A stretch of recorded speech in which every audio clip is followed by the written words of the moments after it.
محمد عثمان صاحب آپ حیدرآباد انڈیا سے سوال کرتے ہیں کہ بچے کی ولادت کے وقت بچے کے کان میں اذان دینے کی شرعی حیثیت کیا ہے؟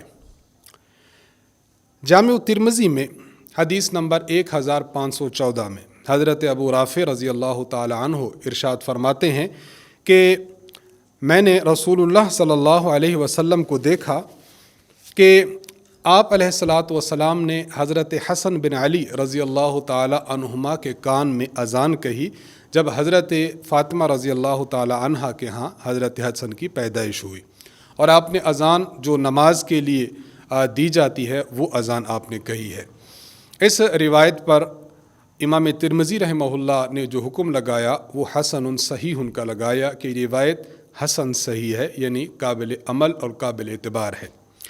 اور جناب رسول اللہ صلی اللہ علیہ وسلم کے اس فرمان مبارک سے فقہاء کرام نے یہی مسئلہ نکالا